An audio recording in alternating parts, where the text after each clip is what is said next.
So was there another one and then this was an updated one? No, because I thought this should be Like talking. this says this is an update. So is there an old PSI? This is the old PSI that's in there. There isn't an updated one. She said the only update is this cover page. Reflected on the cover page. Right. So I don't know what that means. The only change reflected is the cover page. They didn't do it updated. Because I spoke with Miss Johnny and she said this is the same one from the last PSI. The old one is.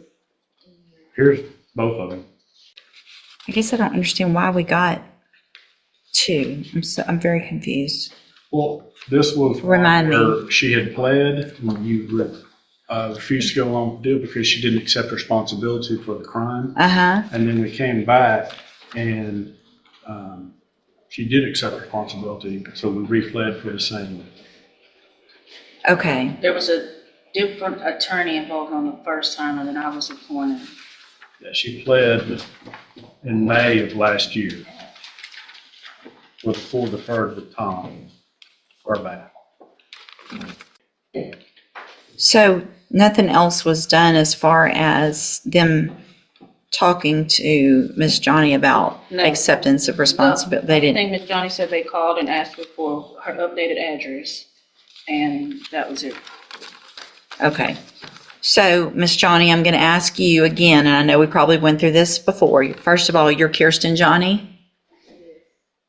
And Miss Johnny, I want to make sure, because in that previously you said you didn't do it, you were forced to do it because of your financial, you were forced to plea because of your financial situation, and that it wasn't fair.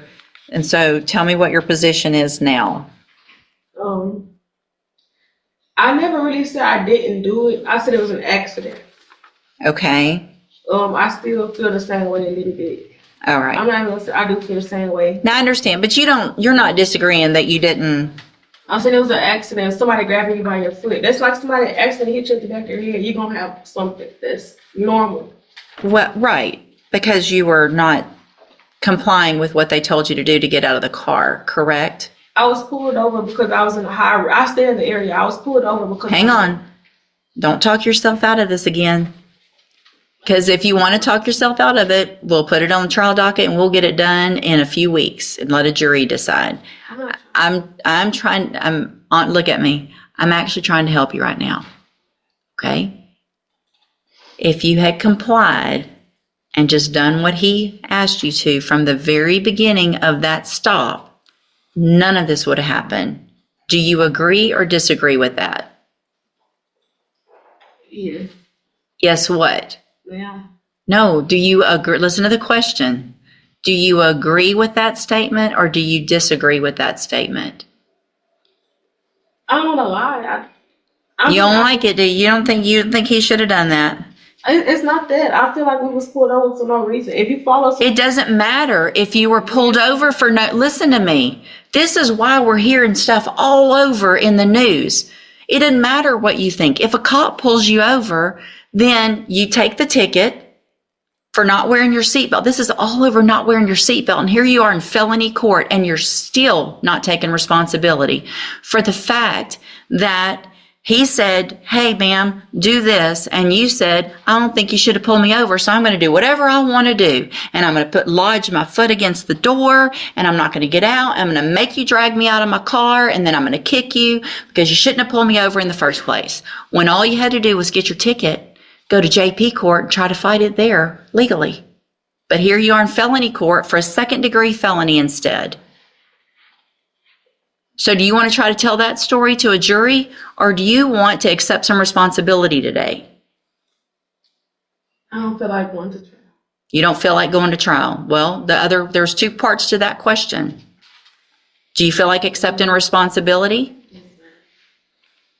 Do you think it would be a better idea next time you're pulled over to comply and just do what they ask you to?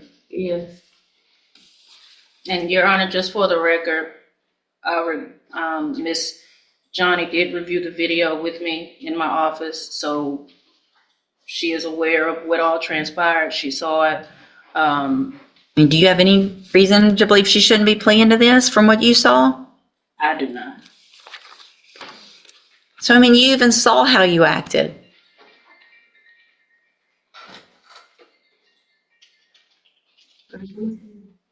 It's probably a good idea. All right.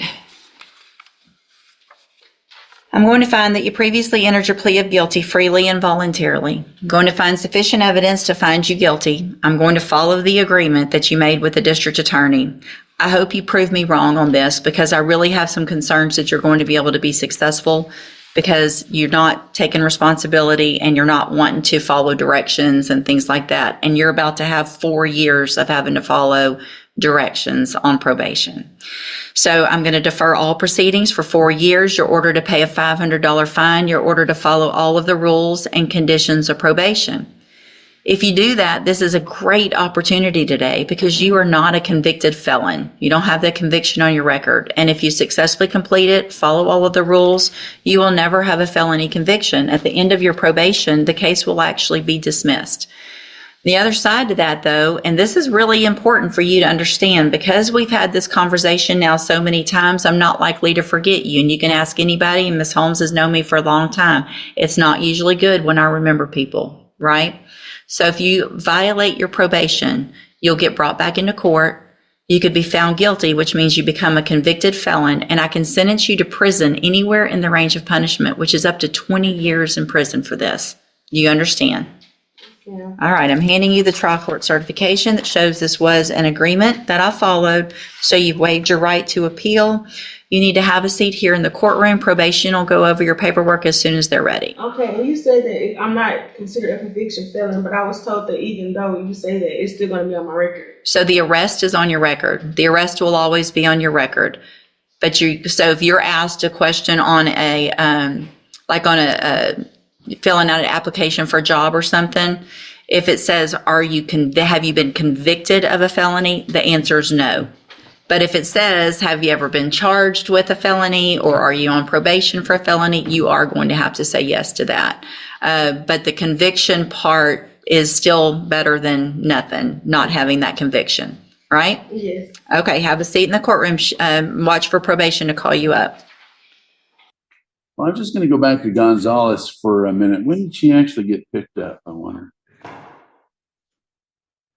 Thursday. Hey, this is to quash a warrant, right? That's a Correct. and that is what Ms. Gonzalez is asking, right? Well, she just got put on the calendar for that purpose. It's been served, so. It's been served. Like I said, so Ms. Gonzalez is asking that the warrant be quashed or it should be PR'd. Right. Okay, I just want to make sure I understand what we're being asked here. Well, and I want to make sure I don't stand. Shadowing the city's position. I think the city's position is likely, Warrant's been served, the issues, conditions of release, but she has some concern. That's how. I think the city's position is probably the court's position.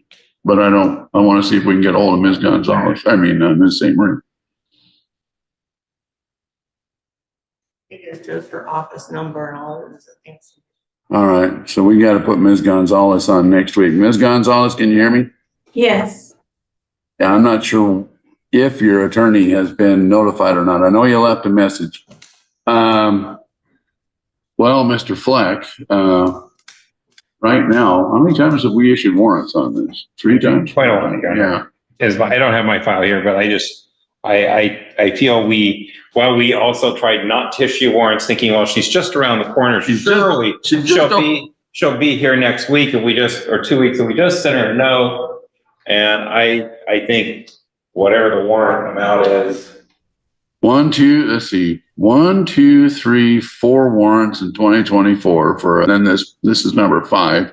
So Ms. Gonzalez, we're not going to change the bail right now, but we are going to put you back on the calendar for next week. A week from today is the 10th. You think you're going to be able to? Yes. For a moment. Anytime I've been in court and gotten any dates, I've always been there. They don't show up at our house for whatever reason. Anyone that's ever been sent to the house, I've not received, but I've always been there. I just got a new phone this last week, which I don't even know the number on it. I was supposed to send it to my lawyer on Friday. Well, I think you misunderstood the way I said it. We don't send warrants over to the house. I'm saying that you're about 2 or 3 blocks away from court and I can't seem to get you here. So we're going to keep the warrant amount where it is right now. And And we're going to put you back on for next week and let Ms. St. Marie know that you're in custody and you're on court for next week at 1:30. Are you, and I'll go back to my first question. Do you think you're going to be able to post that bail? I cannot post that bail. And right now, the main reason is the old guy that I take care of, he's already been home the last 4 days alone. And I've tried to get people to check on him, but I don't know if anyone has even managed to. But he has the first bail right now, but this last week, his card got compromised. He thought he would try some online casino thing and he did Bitcoin. He canceled his card and we have no access to his account. Your Honor, I think I have reason to suspect that someone has been in contact with the gentleman she's concerned about. I think that Ms. Gonzalez, there was that gentleman posted $1,000 bail that got forfeited last week because she was not here, and that was after an attempt to when she was supposed to be here on the 30th of December. She didn't show. I think we bounced that around a few times because we didn't want to, and then his bail got forfeited on the 24th, which would have been last Monday, if I'm right. Right. And so I think that we can just keep her on next week and we can talk about why the bail isn't what I think it should be next week. Do you think it should be higher? I jeopardized the place I live too because I work off my rent. No, I understand, Ms. Gonzalez, but for some reason, I'm unable to get you to court on time. Well, the last time my court, there was a power outage and they rescheduled, but I didn't know that they rescheduled. It was canceled my last court date due to the power outage. I know. Well, we're not going to change the bail today. We're going to see you next week at 1:30. If you can post the bail, you need to be here in person. You don't have any Zoom privileges. You just have to get over here. Could you look through the bail or something? Because I could lose the place I live if I can't get out to take care of him. Well, I honestly, that is not my responsibility. My responsibility is to get you to court on time, and that has proven to be trying to part the Red Sea. We'll see you next week. We'll try to see you next week at 1:30 in custody or out, but you got to be here in person. Most of it. Okay, see you next week. Mailed it to the wrong house though, and that was proven. Oh, no. You've lived it always since I've been here, and I can't get you to court. But they've been sending it to Robinhood. You want to keep arguing with me, or do you want to be here next week at 1:30? That's an yes or no question. You'll be here next week at 1:30. No more arguing. Please. I can't take it. See you next week. In this gripping courtroom session, a young woman named Kirsten Johnny stands before the judge to finally settle a felony case stemming from a traffic stop gone wrong, where she had previously refused to accept responsibility, insisting her violent resistance to police was merely an accident caused by an officer grabbing her. But the judge sees straight through the excuse, sharply reminding her that none of this would have happened had she simply complied, instead of bracing her foot against the car door and kicking the officer. And after confirming she had watched the body camera footage with her attorney and now understood the gravity of her actions, the judge accepts her plea, grants her a rare second chance by deferring her sentence for 4 years with a $500 fine, and delivers a chilling warning that any misstep on probation could land her 20 years in prison as a convicted felon. The tension escalates even further when the courtroom turns to Miss Gonzalez, a woman with an astonishing 5 bench warrants issued against her in a single year for repeatedly skipping court despite living mere blocks away, who now begs the judge for mercy, claiming she cannot afford bail because she's the sole caretaker of an elderly man whose bank account was just hacked and who has been left alone for days. But the judge, clearly out of patience after forfeiting a previous bail bond tied to her no-shows, refuses to budge, flatly stating that getting her to court has been like trying to part the Red Sea, and orders her back in person the very next week, warning her that arguing further will get her nowhere, leaving the courtroom with a powerful reminder that excuses only go so far when trust with the court has already been broken, one missed appearance at a time.